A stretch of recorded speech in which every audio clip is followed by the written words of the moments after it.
हम लोग current affair की अगली सीरीज में या 67 बीपीएससी जो 30 सितंबर को एग्जाम होने वाला उसके लिए इम्पॉर्टेंट है।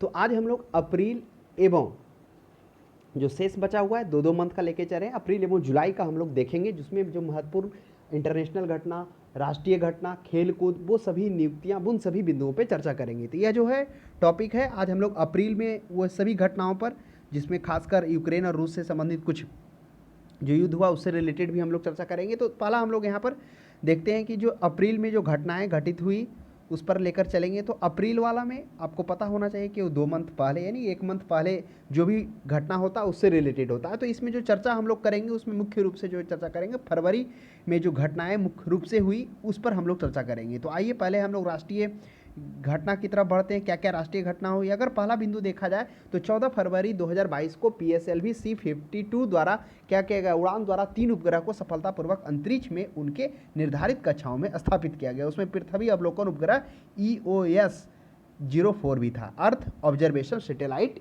EOS उसमें स्थापित किया गया था, जो ऊंचाई पर रडार इमेजिंग, मुख्य रूप से वह इमेजिंग सैटेलाइट था। तो ध्यान में रखेंगे PSLV C-52 की उड़ान के द्वारा 3 उपग्रहों को सफलतापूर्वक कहाँ किया गया, अंतरिक्ष में किया गया, जिसमें EOS था जो मुख्य रूप से रडार इमेजिंग सैटेलाइट था। यह 14 फरवरी की घटना। आगे हम लोग बढ़ते हैं, 14 फरवरी के बाद नेक्स्ट बिंदु पे आते हैं। 24 जनवरी की बात है। आप 24 जनवरी नहीं कहिए, यानी कि हाँ मतलब आप कह सकते हैं, जैसे क्या हुआ था 24 जनवरी 2022 को 14 वर्ष की सेवा के पश्चात जो संचार उपग्रह इनसैट 4B को सेवा मुक्त किया गया था। यह भी उसमें उल्लेख किया हुआ है कि जो इनसैट 4B था उसको 24 जनवरी को क्या किया गया, सेवा मुक्त किया गया। तो ध्यान में रखेंगे। उसके बाद हम लोग 13 फरवरी और 12 फरवरी के बीच में देखते हैं कि 12 से 13 फरवरी के बीच कौन ऐसे घटनाएं हुए राष्ट्रीय स्तर पर। एक हम लोग देखेंगे कि बंगलोर में क्या हुआ, IPL, आपको पता होगा कि फरवरी में IPL का क्या हुआ था, मूल्य निर्धारण हुआ था, यानी जो भी नीलामी होता वो हुआ था, जिसमें सबसे अधिक जो है ईशान किशन जो है उनका लगा था लगभग 15.25 करोड़ लगा था। और विदेशी खिलाड़ियों में किन का था, वह बोली इंग्लैंड के लिविंगस्टोन जो थे, इंग्लैंड के थे, उनका 11.5 करोड़ बोली लगा था। तो ये दोनों ध्यान में रखेंगे। अन्य घटनाओं पे हम लोग चलते हैं। 21 फरवरी 2022 की बात है। तो उसमें क्या हुआ था कि 21 फरवरी 2022 को भारत और सशस्त्र बलों के सर्वोच्च कमांडर जो रामनाथ कोविंद ने भारतीय नौसेना के बेड़े को समीक्षा विशाखापट्टनम के तट पे की। हर एक जो राष्ट्रपति होता अपने कार्यकाल में एक बार क्या किया जाता, उसके द्वारा जो नौसेना होता उसकी समीक्षा किया जाता। तो वह समीक्षा 2021 में होना था, लेकिन कोरोना के कारण डिले कर फिर 2022 में संपन्न किया गया। तो ध्यान में रखेंगे जो मूलतः 21 भी नहीं कहिए, 22 में प्रस्तावित था, लेकिन हुआ 22 में जाकर, तो कोरोना के कारण। तो ये राष्ट्रपति कहाँ की है, वो जो समीक्षा की है वो विशाखापट्टनम के तट पर हुआ। नौसेना का 12वां फ्लीट रिव्यू था वो। चलिए नेक्स्ट हम लोग बढ़ते हैं। अगला घटना 5 फरवरी 2022 की बात की जाए तो 11वीं सदी के जो वैदिक दार्शनिक थे, कौन, समाज सुधारक थे, संत रामानुजाचार्य। तो ध्यान में रखेंगे संत रामानुजाचार्य जो 11वीं सदी के वैदिक दार्शनिक समाज सुधारक थे, उनकी जो एक क्या किया गया, प्रतिमा तेलंगाना के हैदराबाद में स्थापित किया गया। और वह जो प्रतिमा है वह बैठी हुई मुद्रा में स्थापित किया गया। और आपको बता दें ये 5 धातुओं से मिलकर बना है, जिसमें कॉपर का, सिल्वर का, उसके बाद ये गोल्ड का, जिंक का, टाइटेनियम, इन सभी से मिश्र धातु से बनाया गया। और वह 216 फीट ऊंची विश्व की दूसरी सबसे ऊंची प्रतिमा है, जिसे क्या कहा गया, स्टैच्यू ऑफ इक्वलिटी भी नाम दिया गया। तो ध्यान में रखिएगा, स्टैच्यू ऑफ इक्वलिटी के रूप में किसे जाना जानता है, तो वह कौन थे, वह संत रामानुजाचार्य, जो कहाँ स्थापित किया गया, तेलंगाना के हैदराबाद में 216 फीट ऊंची विश्व की दूसरी सर्वाधिक ऊंची मूर्ति में आ रहा है। नेक्स्ट हम लोग आगे बढ़ेंगे। अब हम लोग 18 फरवरी की तरफ चलते हैं। 18 फरवरी को एक घटना हुआ। 18 फरवरी 2022 को गुजरात के अहमदाबाद में 26 जुलाई 2008 को जो श्रृंखलाबद्ध तरीके से वहाँ विस्फोट हुआ था। तो इस 18 फरवरी को इसमें क्या आया, जो CBI का स्पेशल कोर्ट था उसके द्वारा डिसीजन आया, उसमें 11 लोगों का, 11 नहीं कहिए कि 38 आरोपियों को मौत का सज़ा सुनाया गया और 11 को मृत्यु का कारावास का सज़ा दिया गया। तो इंपॉर्टेंट घटना है, क्योंकि एक बार में इतने लोगों का डेथ पेनल्टी सुनाना वह अपने आप में भारत में मायने रखता है। तो इसलिए उस समय निर्णय आया था, तो ये इंपॉर्टेंट है, ध्यान में रखेंगे थोड़ा। उसके बाद हम लोग 1 मार्च 2022 की बात करेंगे। तो क्या हुआ था, युद्धग्रस्त यूक्रेन में फंसे भारतीय नागरिकों को वहां से सुरक्षित बाहर निकालने के लिए आपको पता होगा ऑपरेशन गंगा चलाया गया था। और उस ऑपरेशन गंगा के तहत 2000 लोगों को स्वदेश लाया गया था। उसके बाद हम लोग नेक्स्ट पॉइंट पे चलते हैं। 21 फरवरी 2022। 21 फरवरी 2022 के चारे घोटाले को लेकर जो लालू प्रसाद RJD के सुप्रीमो हो, उनके द्वारा CBI के एक स्पेशल अदालत के द्वारा क्या किया गया था, 5 वर्ष तक के सश्रम कारावास की सजा सुनाई गई थी, जो 139 करोड़ अवैध जो निकासी किया गया था चारा घटोरों में, उसी को लेकर ये सजा कब हुई, 21 फरवरी 2022 को आया। हालांकि अन्य में भी सजा आया था। नेक्स्ट अब हम लोग अंतर्राष्ट्रीय घटना की तरफ बढ़ते हैं। तो अब अंतर्राष्ट्रीय इंटरनेशनल इवेंट, जिसमें हम लोग पहला बिंदु पे देखते हैं कि 13 फरवरी 2022 को नेपाल के सर्वोच्च न्यायाधीश जस्टिस शमशेर जेबी राणा, जो नेपाल के जो सर्वश्रेष्ठ जस्टिस हैं, मतलब जो सर्वोच्च न्यायालय के, वो जेबी राणा हैं, उनके विरुद्ध महाभियोग पारित हो गया, यानी अविश्वास प्रस्ताव हो गया। और नेपाल में ये नियम है कि जैसे ही अविश्वास प्रस्ताव अगर पारित हो जाता है तो उनको पद से इस्तीफा देना पड़ेगा, और वही काम हुआ। महाभियोग का प्रस्ताव दर्ज होने के साथ ही नेपाल के जो मुख्य न्यायाधीश थे, स्वतः ही निलंबन का प्रावधान वहाँ है, तो निलंबन का प्रावधान हो गया। उनके कार्य मुक्त होने के बाद फिर जो वरिष्ठ न्यायाधीश दीपक कुमार बने। इंपॉर्टेंट है जो है हमारे पड़ोसी देश के साथ वो जो इस प्रकार की वहाँ जो घटनाएं हुई देखने को मिला, तो पूछा जा सकता है, तो ध्यान में रखिएगा। उनका नाम था जेबी राणा था, शमशेर जेबी राणा जस्टिस थे, जिनके विरुद्ध महाभियोग यानी कि अविश्वास प्रस्ताव पारित हुआ, और पारित होने के बाद स्वतः ही निलंबन का वहाँ प्रावधान होता है। उसके बाद हम लोग 13 फरवरी की एक और घटना की देखेंगे।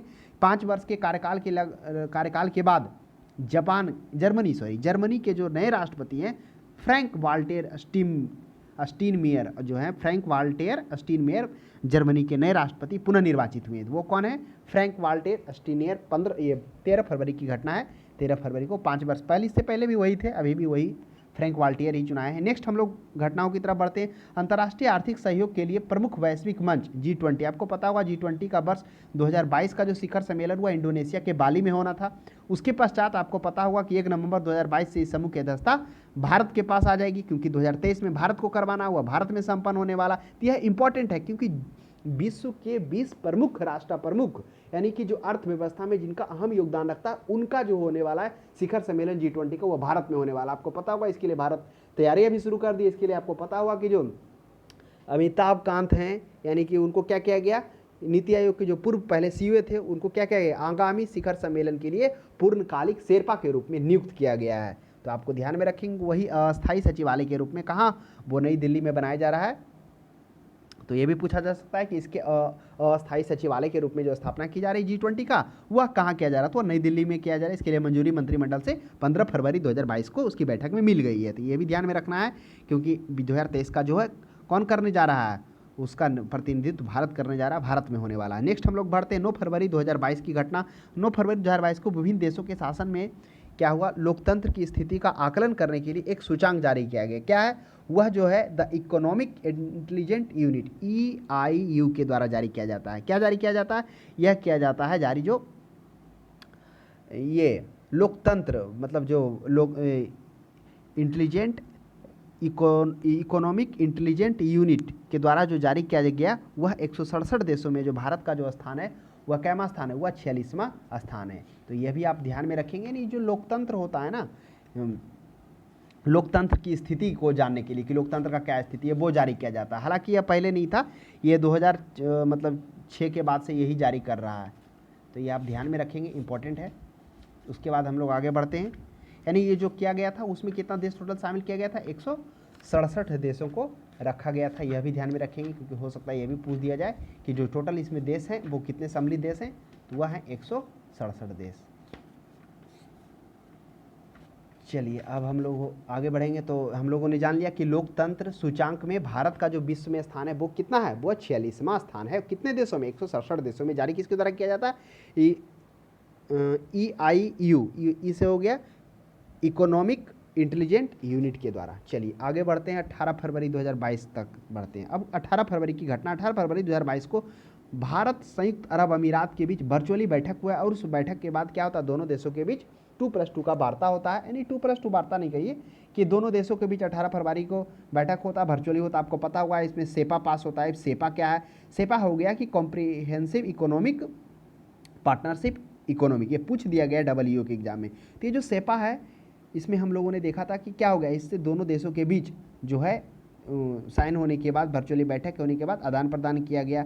इसमें क्या है, मुख्य रूप से ये टैरिफ जो आयात निर्यात पर जो शुल्क लगता है, उससे क्या है समाधान के लिए इस तरह का क्या किया गया, यह जो एक सेपा, ये जो क्या हुआ समझौता हुआ किसके साथ, UAE के साथ। और इसके 6 सप्ताह बाद फिर ऑस्ट्रेलिया के साथ ही इसी तरह का एक आर्थिक सम्मेलन, आर्थिक शिखर, यानी कहिए कि आर्थिक व्यापार समझौता जारी होता है। वह इक्टा के नाम से जाना जाता है। तो वह भी ध्यान में रखिएगा, इक्टा ECTA, उसमें हो जाता है economic cooperative trade and agreement. तो ये हो जाता है ऑस्ट्रेलिया के साथ में होता है। तो ये दोनों इंपॉर्टेंट है अपने आप में। जो इक्टा है मुख्य रूप से जो इसमें संयुक्त अरब अमीरात जो सेपा किया गया है, संयुक्त अरब अमीरात में शून्य शुल्क पर, मतलब जो सीमा शुल्क होगा वो शून्य हो जाएगा। खासकर रत्न आभूषण है जो भारत से वो ज़्यादा नहीं क्या करता, आयात करता है यूएई, यानी जो निर्यात करता है भारत यूएई, उसके तहत उसमें क्या होगा, काफ़ी सहयोग मिलेगा। और इसी प्रकार से ऑस्ट्रेलिया के साथ भी इक्टा किया गया, जिसमें हम लोगों ने देखा कि economic cooperative trade and agreement, ये भी ध्यान में रखेंगे, इंपॉर्टेंट है। उसके बाद हम लोग आगे बढ़ते हैं, 17 फरवरी में बढ़ते हैं। अगर 17 फरवरी 2022 में देखेंगे, देश में पहली बार टैक्स मतलब टैक्सी सेवा, कौन सेवा, वाटर टैक्सी सेवा शुरू किया गया था। ये भी ध्यान में रखेंगे। वो हम कहाँ से स्टार्ट किया गया, मुंबई से स्टार्ट किया गया, वो 17 फरवरी 2022 को। नेक्स्ट हम लोग आगे बढ़ते हैं।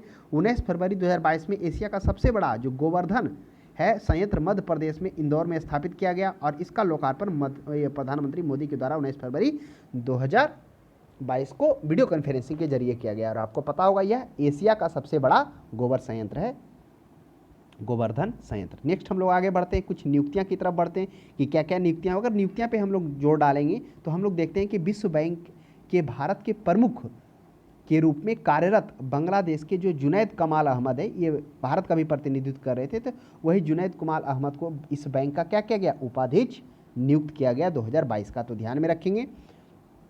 तो विश्व बैंक के भारत के प्रमुख के रूप में कार्यरत वो बांग्लादेश के हैं जुनैद कमाल अहमद। नेक्स्ट हम लोग देखते हैं नियुक्तियां में 11 फरवरी 2022 को एन चंद्रशेखर टाटा सन्स के चेयरमैन के पद पर पुनर्नियुक्त हुए। तो टाटा सन्स हुए, टाटा सन्स जो है यह टाटा समूह का ही होल्डिंग कंपनी है। नेक्स्ट हम लोग देखते हैं 4 फरवरी 2022 को। 4 फरवरी 2022 को बात की जाए तो ये नई दिल्ली में स्थित जवाहरलाल नेहरू जो विश्वविद्यालय है, जिसे जेएनयू के नाम से जानते हैं, तो जो जेएनयू के कुलपति रहे हैं कौन, प्रोफेसर जगदेश कुमार, विश्वविद्यालय, अच्छा ये जो ये विश्वविद्यालय यूजीसी के चेयरमैन, तो यूजीसी के चेयरमैन जो बने हैं कौन, ये प्रमोद जगदेश कुमार, तो ये यूजीसी के चेयरमैन नियुक्त किए गए थे। यह भी ध्यान में रखिएगा। 4 फरवरी 2022 को जो यूजीसी के नए चेयरमैन हैं प्रमोद जगदेश कुमार को नियुक्त किया गया है। नेक्स्ट हम लोग देखते हैं 7 फरवरी 2022 को जेएनयू के जो कुलपति हैं, नए कुलपति कौन नियुक्त किए गए, वह नियुक्त किए गए श्री धूलीपड़ी पंडित को नियुक्त किए गए थे। यह भी ध्यान में आप रखेंगे। अब ये धूलीपड़ी पंडित कौन है, ये महिला हैं, तो ये आप ध्यान में रखेंगे। श्री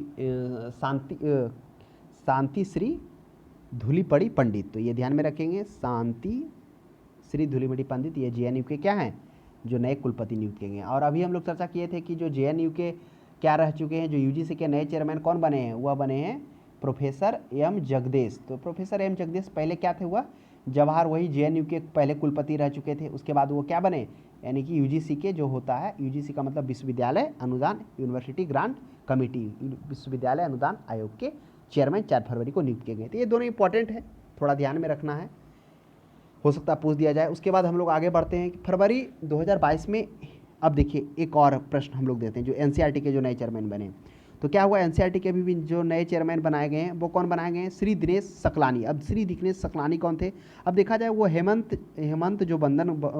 हेमंत नंदन बहुगुणा विश्वविद्यालय जो उत्तराखंड के हैं, वह इतिहास के पहले प्रोफेसर थे। कौन, श्री दिनेश प्रसाद सकलानी। और उसके बाद उनको एनसीईआरटी का यानी राष्ट्रीय शैक्षणिक अनुसंधान एवं प्रशिक्षण परिषद का निदेशक नियुक्त किया गया है। किनको, ये दिनेश प्रसाद सकलानी को। आगे हम लोग देखते हैं फरवरी 2022 में भारतीय प्रशासनिक सेवा के जो मणिपुर के कैडर थे कौन, श्री विनीत जोशी को क्या किया गया, सीबीएसई यानी केंद्रीय माध्यमिक शिक्षा बोर्ड का चेयरमैन नियुक्त किया गया था। यह भी ध्यान में रखेंगे, यह कुछ इंपॉर्टेंट था। इसमें एनसीईआरटी भी देख लिए, सीबीएसई सबको नए सभी चेंज होंगे। एनसीईआरटी का चर्चा हम लोग आगे भी करेंगे। तो ये हम लोगों ने मुख्य रूप से दो देखा, एक देखा यूजीसी के चेयरमैन, तो यूजीसी के चेयरमैन के रूप में हम लोगों ने जगदेश कुमार को देखा। उसके बाद हम लोगों ने देखा जेएनयू के जो नए चेयरमैन हुआ है श्री शांति श्री धूलपुड़ी जो महिला हैं। उसके बाद एनसीईआरटी, अच्छा एनसीईआरटी का हम लोग चर्चा किए ना ऊपर, एनसीईआरटी का चर्चा किए जो हेमंत नंदन बहुगुणा विश्वविद्यालय उत्तराखंड के इतिहास के प्रोफेसर थे श्री दिनेश सकलानी। फिर सीबीएसई के नए चेयरमैन जो नियुक्त किए गए वह थे मणिपुर के कैडर के हैं, सेवा के आईएएस अधिकारी हैं, वो विनीत जोशी हैं। तो इस तरह से कुछ नियुक्तियाँ थे जो हम लोगों ने देखा। फिर और कुछ देखते हैं और भी क्या कुछ अन्य नियुक्तियाँ हुई है। अब हम लोग देखते हैं कि देश की समुद्री सुरक्षा को सुदृढ़ता का उद्देश्य के लिए पहली बार क्या किया गया, राष्ट्रीय समुद्री सुरक्षा समन्वयक यानी कि नेशनल मैरीटाइम सिक्योरिटी कोऑर्डिनेटर नियुक्त किया गया। तो ये जो पद पहली बार पद बनाया गया है फरवरी 2022 में ये पद को बनाया गया। इस पर कौन है जो सेवानिवृत्त हैं, वाइस एडमिरल श्री अशोक कुमार, तो जी अशोक कुमार इस पद पर हैं, तो ध्यान में रखिएगा। राष्ट्रीय समुद्री सुरक्षा समन्वय, नेशनल मैरीटाइम कोऑर्डिनेटर, तो नेशनल मैरीटाइम सिक्योरिटी कोऑर्डिनेटर के रूप में जो पद सृजित किया गया 2022 में, इसकी नियुक्ति अशोक कुमार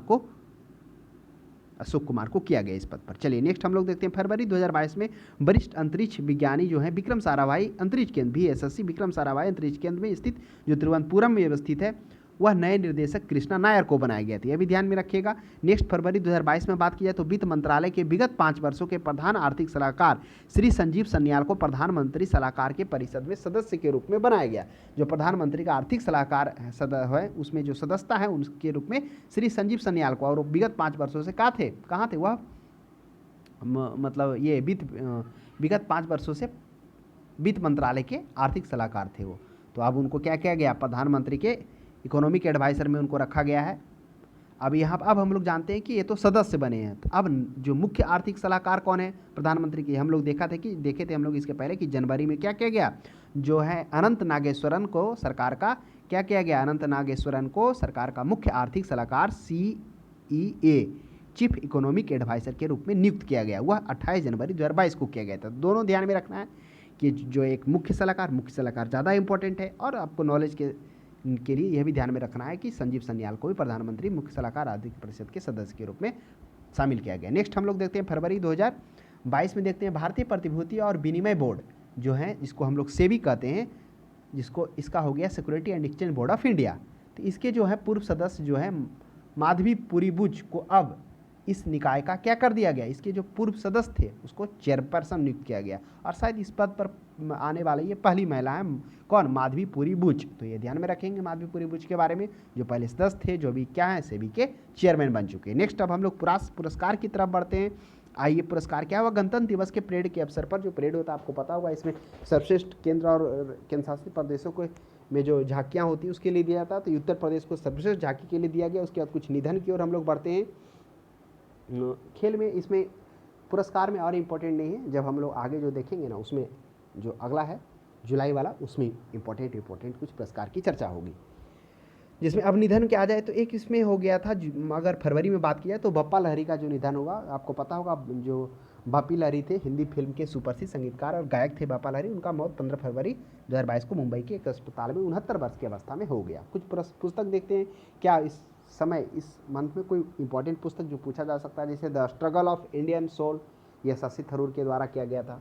सनराइज ओवर अयोध्या सलमान खुर्शीद के द्वारा किया गया था। ये थोड़ा इंपॉर्टेंट है, ध्यान में रखेंगे। पहला the struggle for India's soul Shashi Tharoor, sunrise over Ayodhya Salman Rushdie. चलिए कुछ ऑपरेशन और अभियान के बारे में देखते हैं, क्या कुछ ऐसा ऑपरेशन हुआ। हाँ, एक मिलन ऑपरेशन होता है। मिलन क्या होता है, भारतीय नौसेना का बहुपक्षीय संयुक्त अभ्यास है, मिलन है। इसका 11वां संस्करण 25 फरवरी 2022 को संपन्न हुआ। 25 से 4 फरवरी के बीच में हुआ। विशाखापट्टनम के तट पर संपन्न हुआ। 39 देशों ने अपने युद्धपोत और प्रतिनिधि मंडल को भेजा था। इसका थीम था सौहार्द, एकजुटता, सहयोग। तो ये ध्यान में रखना है। अब कुछ हम लोग विविध की तरफ बढ़ते हैं, इंपॉर्टेंट। जैसे क्या है विविध में, अगर हम लोग देखेंगे कि जो अटल टनल है, आपको पता होगा हिमाचल प्रदेश के कुल्लू के मनाली से लाहौर में स्थित लाहौर स्पीति को जोड़ने के लिए अटल टनल, जो रोहतांग का नाम से जाना जाता है, रोहतांग दर्रा है ना, वहाँ पर उसको जोड़ रहा है। यानी कि कहिए कि 10,000 फीट, यानी गिनीज बुक ऑफ रिकॉर्ड्स में 10,000 फुट की ऊंचाई से गुजरने वाला विश्व का पहला सबसे लंबा टनल हो गया है। और गिनीज बुक के द्वारा हाल ही में फरवरी में इसको सर्टिफिकेट जारी किया गया, इसलिए इंपॉर्टेंट है। अब इस अटल टनल के बारे में पहले भी पूछा गया। इसकी लंबाई 9.02 किलोमीटर है। किसी में तो पूरा एक्यूरेट डाटा ये दे दिया गया है कितना किलोमीटर है। तो आपको पता होना चाहिए कि यह विश्व की सबसे लंबी अटल टनल है जो 10,000 फुट की ऊंचाई से गुजरता है। यह राजमार्ग मुख्य रूप से जो सुरंग है वह मनाली और लाहौर स्पीति को पूरे वर्ष जोड़ रखने में भूमिका निभाती। इस सुरंग से आप मनाली हो गया, मनाली कहाँ हो गया, आप आ जाइए हिमाचल प्रदेश, और उधर लेह हो गया जम्मू कश्मीर में। तो उन दोनों के बीच की यात्रा के दूरी के बीच को जो पहले ज़्यादा समय लगता था, जो 46 किलोमीटर कम कर 4 से 5 घंटा का अंतर ला दिया, यानी वो कम लगा। अब चलिए एक और हम लोग देखते हैं कि फरवरी में 24वें शीतकालीन ओलंपिक हुआ, बीजिंग में संपन्न हुआ था। हालांकि इसमें भारत की तरफ से मात्र एक खिलाड़ी हुआ, जम्मू कश्मीर के खिलाड़ी हैं, वो भाग लिए थे। तो वह है मोहम्मद आरिफ खान। हो सकता है पूछ दिया जाए शीतकालीन ओलंपिक में भाग लेने वाले खिलाड़ियों का नाम क्या है, तो वो जम्मू कश्मीर के थे, मोहम्मद आरिफ खान थे, एक ही प्लेयर थे। चलिए नेक्स्ट हम लोग देखते हैं, खेलकूद की तरफ बढ़ते हैं। खेलकूद में देखते हैं कि 18 फरवरी 18 से 19 फरवरी के बीच कोलकाता के मिजोरम के विरुद्ध आपको पता होगा किसी फरवरी में क्या हो रहा था, रणजी ट्रॉफी हो रहा था। इसी रणजी ट्रॉफी में क्या होता है, बिहार के सकीबुल गनी, जो सकीबुल गनी होते हैं वह कोलकाता में मिजोरम के विरुद्ध खेल रहे होते हैं और 13 शतक मारते हैं। तो काफ़ी मतलब 341 रन के साथ वो सर्वश्रेष्ठ खिलाड़ी बन जाते हैं इस रणजी ट्रॉफी के। नेक्स्ट हम लोग बढ़ते हैं 14 से 5 फरवरी के बीच, यानी क्या होता है 14 जनवरी 5 फरवरी के बीच आईसीसी के 14वें अंडर 19 विश्व कप होता है। तो आईसीसी के 14वें अंडर 19 विश्व कप में विजेता भारत 5वीं बार विजेता रहा था, इंग्लैंड को हराकर वेस्ट इंडीज में संपन्न हो रहा था। ये ध्यान रखेंगे, अंडर 19 आईसीसी के विश्व कप के विजेता वो भारत होता है और हराता किसे, वो इंग्लैंड को हराता और वेस्ट इंडीज में संपन्न होता है। उसके बाद फिर देखेंगे भारत का जो 1000वां अंतर्राष्ट्रीय एक दिवसीय मैच है जो 6 फरवरी 2022 को अहमदाबाद के नरेंद्र मोदी स्टेडियम में खेला गया। इंपॉर्टेंट है, कैप्टन रोहित शर्मा ही थे क्योंकि वो 1000वां हो चुका था एक दिवसीय मैच। नेक्स्ट हम लोग देखते हैं भारत के 16 वर्षीय शतरंज के खिलाड़ी प्रज्ञानंदना, जिसे देखिए प्रज्ञानंदा, ये जो है 16 वर्ष के हैं। तो वह मुकाबले में एक रैपिड मुकाबला हो रहा था चैंपियन का, इसका शतरंज का। तो विश्व चैंपियन मैग्नस कार्लसन को वह हराते हैं कब, 21 फरवरी 2022 को।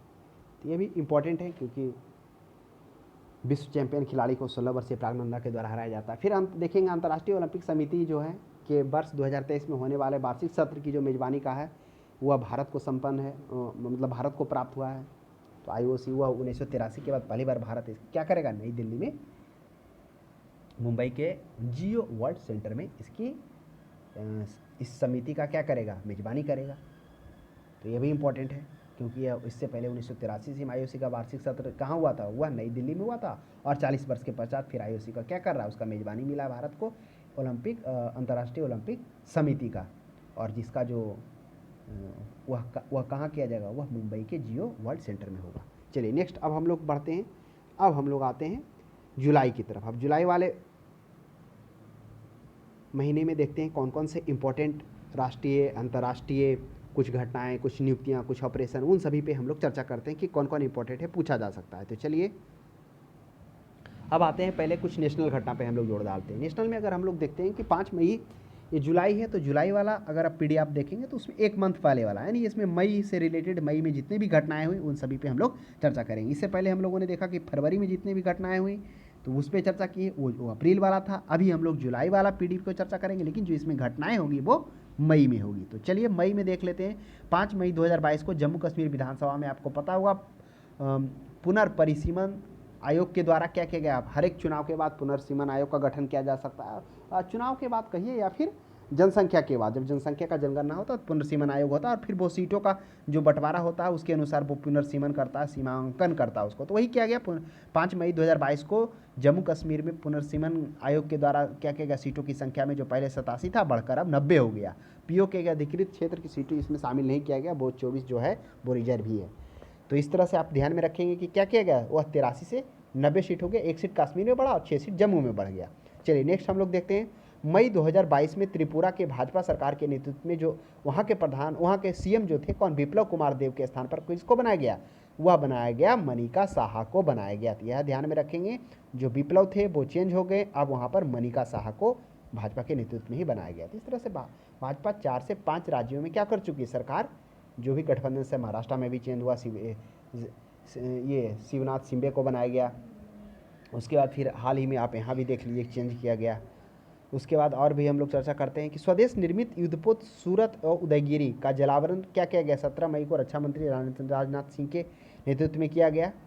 नेक्स्ट हम लोग देखते हैं 12 मई 2022 को सुखोई MK-31, जो सुखोई है, सुखोई 30, जिसको MKI से विस्तारित क्षमता वाली ब्रह्मोस मिसाइल का पहला प्रशिक्षण किया गया। इसकी गति 2.8 यानी कि ध्वनि की गति से 3 गुना सबसे ज़्यादा है। तो ये किया गया ब्रह्मोस मिसाइल का। नेक्स्ट हम लोग देखेंगे DRDO के सहयोग से स्वदेश तकनीक विकसित पहली नैनो एंटीशिप यानी कि पोतरोधी नैनो एंटीशिप मिसाइल का सफल प्रशिक्षण कब किया गया, 18 मई का। तो यह भी ध्यान में रखना है क्योंकि यह क्या है, यह पोतरोधी है, यानी कि पहली नैनो सेना एंटीशिप मिसाइल है। चलिए नेक्स्ट हम लोग देखेंगे 24 अप्रैल को, 24 अप्रैल 2022 घटना टोटल मई वाला 24 अप्रैल 2022 को पंचायत राज दिवस पर क्या हो गया था, जो पंचायती राज दिवस था उस पर भारत के जो प्रधानमंत्री हैं उनके द्वारा आह्वान किया गया था कि इस अमृत महोत्सव के अवसर पर क्या किया जाएगा, अमृत सरोवर तैयार किया जाएगा। और जो अमृत सरोवर तैयार किया जाएगा उसमें मतलब लक्ष्य रखा गया कि 2023 तक लगभग 75 अमृत सरोवर तैयार किया जाएगा। और आपको ये पता होना चाहिए कि जो पहला अमृत सरोवर है वह कहाँ, यूपी में बना है। यूपी के रामपुर जिले में पहला अमृत सरोवर बनाया गया है, तो यह भी ध्यान में रखेंगे, जिसका लोकार्पण देश के अल्पसंख्यक कल्याण मंत्री श्री मुख्तार अली नकवी के द्वारा किया गया। चलिए इंपॉर्टेंट है। नेक्स्ट हम लोग बढ़ते हैं 13 के बाद हम लोग आते हैं 15 मई को देखते हैं। 15 मई के क्या है, 15 मई 2022 को तमिलनाडु के देव सहाय पिल्लई का निधन हो गया। और वह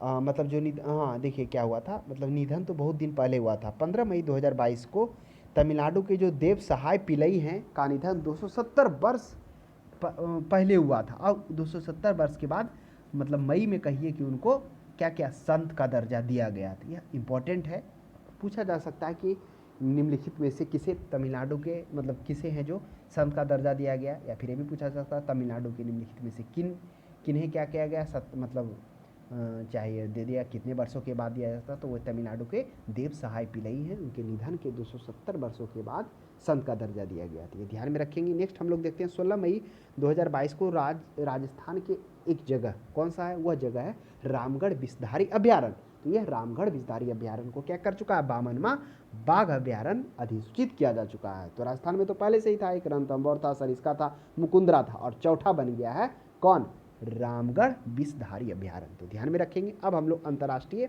घटनाओं की तरफ बढ़ते हैं। ये घटनाएं हम लोग जो मई में हुए हैं उसकी तरफ देख रहे हैं कि कौन कौन से राष्ट्रीय घटना है, कौन कौन से अंतर्राष्ट्रीय घटना हुआ है। तो अंतर्राष्ट्रीय घटना मई में हुआ, उस पर हम लोग एक नज़र डालेंगे। पहला देखते हैं कि 15 से 21 मई के बीच राष्ट्रपति श्रीनाथ कोविंद हैं जो क्या जाते हैं, पहली बार इन देशों की यात्रा करते हैं। किन देशों की, जमैका, सेंट विंसेंट और ग्रेनाडीज, इन 3 देशों की यात्रा करते हैं। और इन तीनों देशों की राजधानी किंगस्टन है। तो पूछा जा सकता है कि जो भी होता है कभी कभी कैपिटल पूछ देता है। तो कैपिटल क्या होता है कि हाल ही में राष्ट्रपति के द्वारा, प्रधानमंत्री के द्वारा या अन्य कोई प्रमुख या प्रमुख घटनाएं होती है उस रिलेटेड से, या तो वहाँ पर यात्रा हो या फिर कुछ संधि हो, उस वजह से उस स्टेट, उस एरिया का, उस देश का, उस कंट्री का पूछ दिया जाता है, उससे रिलेटेड कुछ घटना है। तो इसका जो जमैका, सेंट वेस्टा और ग्रेनाडीज है जो यात्रा किया गया हाल ही में, जो राष्ट्रपति के द्वारा 15 से 21 मई को सपत्नी सहित किया गया, और उनका ये पहला यात्रा था, इस देश में पहली यात्रा था। तो उसका जो कैपिटल है किंगस्टन है। चलिए आगे बढ़ते हैं। अब हम लोग आते हैं 2 मई। अब यहाँ से होगा प्रधानमंत्री मोदी का यात्रा। अब यहाँ से यात्रा जब निकलेंगे तो किस तरह से होगा, G20 तक चलते रहेंगे। 2 से 4 मई को प्रधानमंत्री जर्मनी, डेनमार्क और फ्रांस की यात्रा करते हैं, आपको पता होगा 2 से 4 मई के बाद। और इसी के साथ वह 6ठा भारत जर्मनी अंतर्राज्यीय विचार विमर्श भी करते हैं। जब वो जर्मनी जाते हैं तो जर्मनी में क्या हो जाता है, वह हो जाता है IGC, यानी कि IGC का मतलब हो गया इंटर गवर्नमेंट कंसोलेशन जो होता है। तो वह भारत और जर्मनी के बीच क्या होता है, अंतर सरकारी विचार विमर्श होता है। इसकी अध्यक्षता भारत के PM और जर्मन के चांसलर सेलाफ सुल्ज के द्वारा किया जाता है। यह अंतर्राज्यीय विचार विमर्श द्विपक्षीय संबंधों में एक ऐसी व्यवस्था है जो जर्मनी अपने कुछ ही मित्र देशों के साथ करता है, भारत केवल जर्मनी के साथ करता है। तो आप हो सकता है पूछ दिया जाए IGC क्या है, IGC का फुल फॉर्म क्या है, IGC संपन्न किसके साथ हुआ, कैमा था, कुछ भी पूछा जा सकता है। क्योंकि वहाँ गए थे तो ये IGC बैठक हुआ था, और इस IGC बैठक में दोनों देशों के क्या होते हैं, शासन प्रमुख होते हैं तथा वरिष्ठ मंत्री और वाणिज्य भागीदार के 2 वर्ष के बार होता है, 2 वर्ष के बाद होता है। एक दूसरे देश में बारी बारी से जाते हैं। एक बार अभी मोदी गए तो फिर अगली बार वो आएंगे। तो ये होता है IGC होता है। उसके बाद फिर वो डेनमार्क चले जाते हैं, और आपको पता होगा डेनमार्क जैसे ही जाते हैं नार्डिक देशों के साथ क्या होता है, दूसरा शिखर सम्मेलन। अब आपके माइंड में उठेगा दूसरा शिखर सम्मेलन पहला कब हुआ, तो पहला हुआ था 2018 में हुआ था, मोदी के टाइम में हुआ था। तो डेनमार्क यात्रा करते हैं। डेनमार्क के कोपेनहेगन में क्या होता है, नार्डिक देशों के साथ दूसरी शिखर वार्ता होता है। इस नार्डिक देश में कौन कौन देश आ गया, पहले तो आप देख लीजिए कि नार्डिक देश में आप देख लीजिए डेनमार्क आ गया, नॉर्वे आ गया, स्वीडन आ गया, उसके बाद फिनलैंड हो गया, फिर आइसलैंड हो गया। ये 5 देश नार्डिक देशों में आता है, और उसी नार्डिक देशों के साथ बैठक होता है, जिसमें आप देखिएगा फिनलैंड के सना मारिन भी होती है। क्योंकि सना मारिन हाल ही में एक चर्चा में भी आया था न्यूज़ में, सना मारिन को लेकर वो अपने कुछ दोस्तों के साथ पार्टी कर रही थी। तो वो फिनलैंड की है प्रधानमंत्री थी। इन नार्डिक देशों में होता है। नार्डिक देशों में जब इन लोगों के साथ क्या होता है, वार्ता होता है, जिसमें जलवायु परिवर्तन, सतत विकास, नवाचार, डिजिटलकरण, हरित गृह प्रवाह, ये सभी पर बात होता है, बहुपक्षीय वार्ता होता है। अब उसके बाद 16 मई को। अब देखिए 16 मई को भारत के प्रधानमंत्री कहाँ आएंगे, नेपाल के प्रधानमंत्री शेर बहादुर देउबा के निमंत्रण पर नेपाल आएंगे और वहाँ पर लुम्बिनी मठ के क्षेत्र में भारतीय अंतर्राष्ट्रीय बौद्ध संस्कृति और विरासत केंद्र के निर्माण के लिए मेजबान जो होते हैं नरेंद्र मोदी और देवा मिलकर दोनों मिलकर शिलान्यास करते हैं। तो ये रहा। उसके बाद फिर 18 मई को फिर वो निकल जाते हैं फिनलैंड व स्वीडन द्वारा, हाँ वो नहीं मतलब उसके बाद निकलेंगे, वो तो निकलेंगे मई है ना, उस मई के बाद फिर आप देखेंगे 27 से 28 मई को फिर वो निकलेंगे। कहाँ निकलेंगे, G20 सम्मेलन के लिए, वो उसकी चर्चा हम लोग करेंगे। हालांकि उससे पहले फिर वो क्वाड सम्मेलन भी 23 से 24 को जाएंगे, पहले क्वाड होगा उसके बाद हम लोग आगे देखेंगे। तो यह होता है 16 मई को। फिर 18 मई को क्या होता है कि देखिए घटना होता है कि फिनलैंड और स्वीडन द्वारा जो होता है नाटो की सदस्यता के लिए आवेदन प्रस्तुत किया जाता है। ये 18 मई की घटना है। अब आपको ये प्रश्न AAU में भी पूछ दिया गया। देखिए इंपॉर्टेंट इसलिए कि फिनलैंड और स्वीडन नाटो की तरफ क्यों बढ़ा, नाटो की तरफ इसलिए बढ़ा क्योंकि अभी जो रूस का यूक्रेन पर हमला किया गया हुआ नाटो की तरफ जो उसका अग्रसरता था, उसका जो उसके तरफ बढ़ते कदम के कारण ही क्या किया गया, हमला किया गया। तो उसी के नज़र को देखते हुए इन लोग जो फिनलैंड और स्वीडन भी नाटो की सदस्यता के लिए आवेदन प्रस्तुत किया, नाटो का जो मुख्यालय ब्रुसेल्स के बेल्जियम में। तो ये इंपॉर्टेंट है। हालांकि जो यूक्रेन पर रूस का जो हमला है यूक्रेन के नाटो की ओर बढ़ते झुकाव का परिणाम ही है, और उसी परिणाम को देखते हुए फिर ये लोग भी क्या किए, स्वीडन और फिनलैंड के द्वारा भी, ये हो गया नॉर्वे, इसके नीचे हो गया स्वीडन हो गया, और इधर ये हो गया फिनलैंड हो गया, और इधर डेनमार्क हो गया। तो यही ये स्वीडन और फिनलैंड के द्वारा क्या कर चुका है, दिया जा चुका है। चलिए ये हम लोग देखें। अब हम लोग आगे बढ़ते हैं, आगे देखते हैं कि विश्व के पूर्व जो है एक नंबर 1 टेनिस खिलाड़ी है जिनका नाम है बोरिस बेकर। बोरिस बेकर क्या थे, कुछ समय पहले वो झूठा मतलब अपने आप को दिवालिया घोषित किया, तो वो झूठा साबित हो गया। इसके लिए उनको जेल की सज़ा 2.5 वर्ष की सज़ा भी हुई है। ये काफ़ी मतलब एक अच्छे खिलाड़ी के तौर पे जाने जाते थे। नेक्स्ट हम लोग देखते हैं 2021-22 का जो सर्वाधिक जो कमाई वाले खिलाड़ी है, जो फोर्ब्स के द्वारा जारी किया गया सूची उसमें से, और सबसे नंबर 1 पर लियोन मेसी है, फुटबॉल है, अर्जेंटीना के 130 मिलियन के साथ। उसके बाद फिर हाल ही में मई में एक और रिपोर्ट जारी किया गया, वह रिपोर्ट जारी किया गया विश्व प्रेस स्वतंत्रता सूचांक की गणना के रूप में। तो विश्व प्रेस स्वतंत्रता सूचांक की गणना में भारत 180 देशों में भारत का स्थान 150वां है। तो ये ध्यान में रखेंगे। इसका जो जारी किया जाता है वह फ्रांस की एक गैर सरकारी संगठन है, उसके द्वारा है, जिसका नाम देखिए ना, ये है रिपोर्ट्स साइंस फ्रंटियर्स, यही है। चलिए नेक्स्ट हम लोग आगे देखते हैं। अब आते हैं जापान के, हाँ अब क्या हो जाता है कि देखिए 23 मई की घटना। अब उधर जापान के प्रधानमंत्री जो होते हैं फूमियो किशिदा, उनके द्वारा निमंत्रण दिया जाता है प्रधानमंत्री मोदी को आने का। अब प्रधानमंत्री मोदी आपको क्वाड का बैठक भी होता है, जाना भी होता है। तो प्रधानमंत्री 22 मई को शाम में नई दिल्ली से रवाना हो जाते हैं। 23 से 24 मई की जापान यात्रा के दौरान 23 मई को क्वाड का शिखर सम्मेलन आयोजित होता है, और वही शिखर सम्मेलन आयोजित होने के बाद फिर क्या करते हैं, अगले दिन क्वाड में कौन कौन आ गया, पहला तो भारत आ गया, उसके बाद जापान आ गया, उसके बाद ऑस्ट्रेलिया आ गया, उसके बाद अमेरिका आ गया। यही 4 देश है, ऑस्ट्रेलिया, जापान, अमेरिका और भारत, 4 देश है जिसके साथ क्वाड होता है।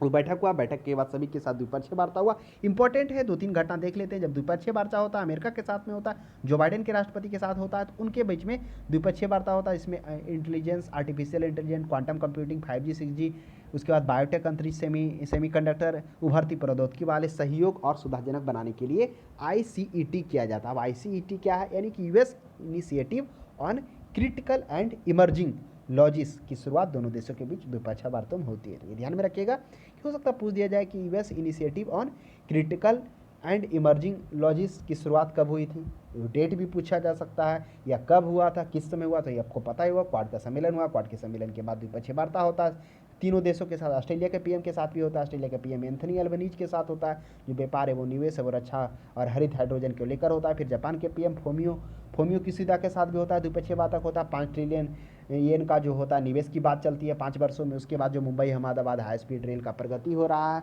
उसको रेखांकन किया जाता है इसके सामने। फिर क्वाड के सम्मेलन के बाद आपको पता हुआ कि अमेरिकी राष्ट्रपति जो बाइडेन के नेतृत्व में IPEF का क्या कहता है, शुरुआत किया था। ये IPEF क्या है, ये हो गया इंडो पैसिफिक इकोनॉमिक फ्रेमवर्क। ये इंडो पैसिफिक इकोनॉमिक फ्रेमवर्क ये है क्या, यानी कि यह जो क्वाड प्लस 9 देशों को मिलाकर ये टोटल 13 देशों का इसमें क्या किया गया है, इसका प्रतिनिधित्व इसको दिया गया। 13 देशों को इसमें शामिल किया गया। इसमें क्वाड तो शामिल है ही है। यह अमेरिकी राष्ट्रपति जो बाइडेन के नेतृत्व में हुआ। और इसमें एक और चीज़, जब क्वाड का सम्मेलन हुआ था उसमें से IPMD के बारे में भी चर्चा किया गया था।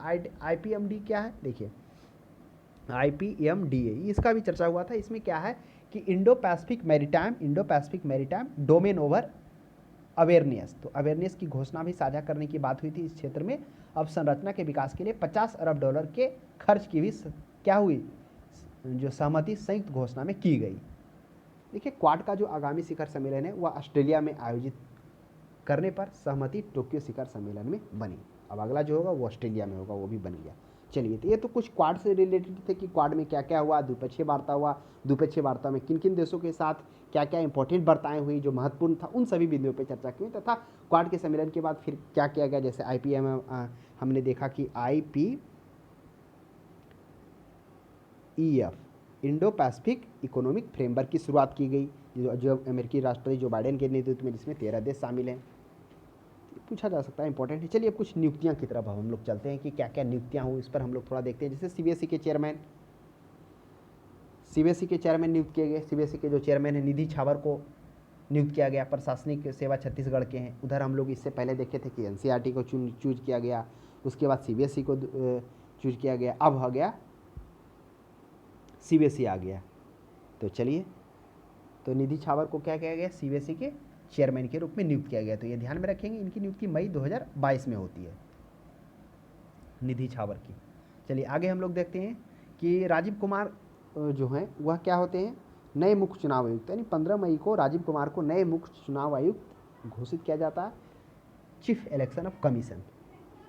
उसके बाद और भी इंपॉर्टेंट घोषणा, जैसे एक देखिए कि नवीन श्रीवास्तव नेपाल में भारत के नए राजदूत बने हैं। हालांकि ये आने वाला एग्जाम में इंपॉर्टेंट है, फिर भी याद रखिएगा, मई में ही बनाया गया नवीन श्रीवास्तव को। उसके बाद हम लोग देखेंगे टेड्रोस घेब्रेयसन। जो टेड्रोस वही है WHO के जो महानिदेशक है, पहले भी वही थे, अभी भी वही है, उन्हीं को बनाया गया 5 वर्ष की लगातार दूसरे कार्यकाल के बाद इन्हीं को टेड्रोस घेब्रेयस को बनाया गया। ये है मुख्य रूप से यहाँ के हैं, देखिए ना, नाम हम भी भूल रहे हैं, इथोपिया के जीव वैज्ञानिक हैं, इथोपिया के हैं टेड्रोस। चलिए नेक्स्ट आगे हम लोग बढ़ते हैं। संगीता सिंह को क्या बनाया गया, ये केंद्रीय प्रत्यक्ष कर बोर्ड का चेयरपर्सन बनाया गया, CBDT का। तो कौन CBDT का, संगीता सिंह को CBDT का चेयरपर्सन नियुक्त किया गया। और थोड़ा CBSE वाला थोड़ा ध्यान रखिएगा, निधि छबर जो होती है, जो CBSE के नए चेयरमैन नियुक्त होते हैं, छत्तीसगढ़ कैडर के 1994 के बैच की अधिकारी होती है वो। चलिए नेक्स्ट हम लोग देखेंगे एक संजीव बात्रा के बारे में देखेंगे, संजीव बजाज के बारे में। संजीव बजाज कौन है, देखिए संजीव बजाज जो है वह 2022-23 के लिए देश के उद्योग जगत का सबसे बड़े संगठन भारतीय उद्योग परिसंघ, जिसको हम लोग क्या कहते हैं, CII, यानी कि कॉन्फेडरेशन ऑफ इंडियन इंडस्ट्री, जिसे हम लोग भारतीय उद्योग परिसंघ कहा जाता है, उसके नए अध्यक्ष के रूप में संजीव बजाज को सौंपा गया 12 मई को। नेक्स्ट हम लोग आगे बढ़ते हैं। उसके बाद आप थोड़ा सा ध्यान में रखिएगा, कांग्रेस के जो अधीर रंजन चौधरी हैं वही लोक लेखा समिति के अध्यक्ष हैं। लोक लेखा समिति आपको पता होगा, जिसके सदस्य कहाँ से होते हैं, टोटल कितने सदस्य होते हैं, 22 सदस्य होते हैं। 22 में से 15 लोकसभा से, 7 राज्यसभा से होते हैं। फिर एक प्राक्कलन समिति है, तो प्राक्कलन समिति के भी वही है, कौन है, भाजपा की गिरीश बापट प्राक्कलन समिति के हैं। तो ये ध्यान में रखिएगा, कांग्रेस के अधीर रंजन चौधरी लोक लेखा समिति, पब्लिक अकाउंट कमेटी से, जिसका 15 लोकसभा से, 7 राज्यसभा से। प्राक्कलन समिति के कौन है, प्राक्कलन समिति के हैं भाजपा के ही है गिरीश बापट। अब ये प्राक्कलन समिति में टोटल 30 सदस्य होते हैं, वो किसकी तरफ से होते हैं, वो 30 सदस्य जो होते हैं लोकसभा से होते हैं। उसके बाद फिर है लोक उपक्रम समिति संसद। तो लोक उपक्रम समिति संसद के जो अध्यक्ष हैं वो कौन है, संतोष कुमार गंगवार। अब इसमें भी लोक उपक्रम समिति में भी 22 होते हैं, 15 लोकसभा से और 7 राज्यसभा से। ये उस समय इंपॉर्टेंट था, इसलिए हमने चर्चा कर दिया इसका। चलिए उसके बाद हम लोग पुरस्कार की तरफ देखते हैं। पुरस्कार में क्या मिला, पुलित्जर पुरस्कार देखेंगे। पुलित्जर पुरस्कार जो आपको पता होना चाहिए, पुलित्जर पुरस्कार जो कितने क्षेत्रों में दिया जाता है, लगभग 22 श्रेणियों में दिया जाता है। इसमें आप देखेंगे कि जनसेवा के पत्रकारिता के रूप में जनसेवा वाशिंगटन पोस्ट को दिया गया। उसके बाद भारत में इसमें भारतीय लोगों को दिया गया किस क्षेत्र में, तो आइए उस पर चर्चा करते हैं। तो फोटोग्राफी पुरस्कार के राइटर के लिए काम कर रहे 4 भारतीयों को दिया जा चुका है यह। अब उसमें से 4 भारतीय कौन है, तो ये आप ध्यान में रखेंगे कि इस वर्ष पुरस्कारों में जो फीचर फोटोग्राफी का पुरस्कार है वह किसको दिया गया, भारत को दिया गया। अब कौन कौन किसको दिया गया, 4 व्यक्ति हैं, दानिश सिद्दीकी हैं, अदनान आबिदी हैं, सना इरशाद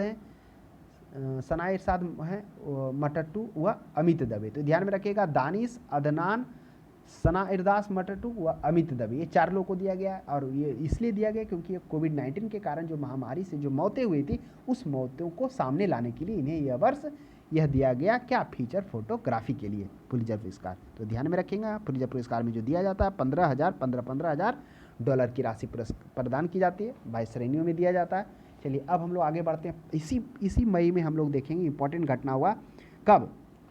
मई में क्या किया गया? भारतीय लेखिका जो है गीतांजलि श्री को उनके उपन्यास टॉम्ब ऑफ द सैंड यानी कि रेत की समाधि के लिए बुकर अंतर्राष्ट्रीय पुरस्कार मिला। ये बुकर अंतर्राष्ट्रीय पुरस्कार मिलता है किस लिए? देखिए, बुकर अंतर्राष्ट्रीय पुरस्कार जो भी दिया जाता है वह दिया जाता है इंग्लिश में अनुवाद कोई भी, यानी कि मतलब कहिए कि कोई भी भाषा के लिए, है ना, तो उसका अनुवाद इंग्लिश में होना चाहिए, ये मुख्य होता है। तो यह जो पहली बार जो है इस अवसर पर हिंदी के किसी साहित्यकार को हिंदी भाषा में प्रकाशित किसी उपन्यास के लिए साहित्य के क्षेत्र में अंतर्राष्ट्रीय पुरस्कार प्रदान किया गया गीतांजलि श्री को। तो यह ध्यान में रखेंगे, इंपॉर्टेंट इसलिए क्योंकि पहला अवसर है जब हिंदी के किसी साहित्यकार को हिंदी भाषा के लिए दिया गया। अब आपके माइंड में प्रश्न उठा होगा कि आपने अभी कहा कि जो बुकर अंतर्राष्ट्रीय पुरस्कार है वह इंग्लिश में दिया जाता है, इंग्लिश में लिखा होना चाहिए, तो ये हिंदी में जरूर इन्होंने लिखा, लेकिन उसका जो अनुवाद वह है डेजी रॉकवेल के द्वारा इंग्लिश में किया गया था। दोनों को आधा आधा राशि दिया गया, 50,000 पाउंड दिया जाता है, आधा आधा दोनों को दे दिया गया, जो अंग्रेजी में अनुवादक किए उनको और जो गीतांजलि श्री हैं लेखिका जो इन्होंने लिखा इस पर टॉम्ब ऑफ द सैंड यानी कि रेत का समाधि, उसके लिए दिया गया। तो ध्यान में रखिएगा, इंपॉर्टेंट है। उसके बाद कुछ हम लोग निधन की तरफ बढ़ते हैं। एक कांस है, कांस फिल्म महोत्सव। तो कांस फिल्म महोत्सव है या दूसरा अवसर है जब ओस्टलैंड द्वारा निर्देशित किसी फिल्म को पॉम डी ओर प्रदान किया गया। चलिए हम लोग आगे बढ़ते हैं, निधन में आते हैं। देखिए निधन में क्या होता है मई में कि शेख खलीफा बिन जायद, आपको पता होगा कि प्रधानमंत्री मोदी जब जाते हैं कहाँ, यूएई जाते हैं, तो वहाँ जब ये किसका होता है, ये G7 का जो बैठक होता है ना 26 से 27-28 को होता है ना, तो 27-28 ये मई है ना, जो जून में होता है, तो उसके मतलब वे G7 के संपन्न होने के बाद आने क्रम में वो कहाँ जाते हैं, यूएई जाते हैं, कुछ समय के लिए वहाँ जाकर मिल लेते हैं, इसलिए व्यक्तिगत रूप से संवेदना प्रकट करने के लिए। तो वही शेख खलीफा बिन जायद का निधन हो जाता है, अब शेख मोहम्मद वहाँ पर बनते हैं, नए राष्ट्रपति बनते हैं। तो ये ध्यान में रखिएगा, शेख खलीफा बिन जायद अल नहयान का मृत्यु हुआ वही 13 मई को हुआ है। चलिए नेक्स्ट हम लोग देखते हैं निधन में। उसके बाद देखते हैं निधन में तो और इम्पोर्टेंट नहीं है, शिव कुमार वर्मा है जो अंतर्राष्ट्रीय ख्याति प्राप्त प्रसिद्ध संतूर वादक हैं, पंडित शिव कुमार शर्मा। हाँ इंपॉर्टेंट है, पंडित शिव कुमार शर्मा संतूर वादक थे, उनका निधन हो गया 10 मई 2022 को 84 वर्ष की अवस्था में। इंपॉर्टेंट है, ध्यान ही में रखना है। चलिए अब हम लोग कुछ ऑपरेशन की तरफ देखते हैं कि ऑपरेशन अभियान क्या इस समय हुआ कुछ। तो ऑपरेशन तो इसमें कुछ उतना इंपॉर्टेंट है नहीं, फिर भी कुछ नज़र थोड़ा डाल लेते हैं। जैसे क्या हुआ था, जो शेरपा कामी रीता का रिकॉर्ड 26वीं बार एवरेस्ट अवरोहण पर किया गया, अपना रिकॉर्ड वो कायम। नेपाल की है, 52 वर्ष की है शेरपा कामी रीता, वह माउंट एवरेस्ट पर पुनः एक बार चढ़ने में सफलता प्राप्त की और 26वीं बार चढ़कर इस मामले में अपना रिकॉर्ड बनाया। फिर महिला में सर्वाधिक चढ़ने वाली है। अब शेरमा कामी रीता जो है यह माउंट एवरेस्ट पर है, ये पुरुष हैं। उसके बाद महिला में 10 बार एवरेस्ट पर चढ़ने वाली नेपाल की ही है, लाहकपा शेरपा है। तो ध्यान में रखिएगा, और 26 बार माउंट एवरेस्ट का रिकॉर्ड जहां नेपाल के कामी रीता सापा के नाम है। हाँ, तो जो अभी हम लोग देखे थे ना, जो नेपाल का जो शेरपा कामी रीता का जो 26 बार ने वहाँ चढ़ने का रिकॉर्ड है ना, वहीं महिलाओं के क्षेत्र जो हम लोग देख रहे थे अभी, वो कौन है देखिए, वो ध्यान में रखिएगा, शेरपा कामी रीता वो पुरुष है, रीता है तो ऐसा नहीं समझ आएगा कि महिला है। उसके बाद महिलाओं में सर्वाधिक 10 बार, तो वह हैं नेपाल की हैं, लाहकपा शेरपा करके नाम है, 48 वर्षीय हैं, वह 10 बार माउंट एवरेस्ट पर चढ़ने में सफलता प्राप्त की है। तो एवरेस्ट पर चढ़ने वाले एक पहले दंपत्ति भी हैं जो मई में ही चढ़े थे, वह एक डॉक्टर हैं, सर्जन हैं, सर्जरी के प्रोफेसर है हेमंत ललित चंद्र, और उनकी पत्नी डॉक्टर सुब्रही बेन, दोनों मिलकर चढ़े थे। हो सकता है पूछा जाए, क्योंकि एवरेस्ट पर चढ़ना अपने आप में भी मतलब कोई साधारण काम है नहीं। चलिए, तो ये तो कुछ था इम्पोर्टेंट घटनाएं जो हम लोगों ने चर्चा किया, अंतर्राष्ट्रीय, राष्ट्रीय, उसके बाद कुछ नियुक्तियां, कुछ उसके बाद कुछ ऑपरेशन, कुछ अभियान और कुछ दुर्घटना और कुछ विविध, उन सभी बिंदुओं पे हम लोगों ने चर्चा किया। तो आज के लिए इतना ही। अब हम लोग अगले सेशन में मिलते हैं, जिसमें शेष 2 बचे ईयर का, 2 मंथ का हो जाएगा। उसके बाद हम लोग लगभग है जो 1 साल का हम लोग कवर कर लेंगे। तो आज के लिए इतना ही।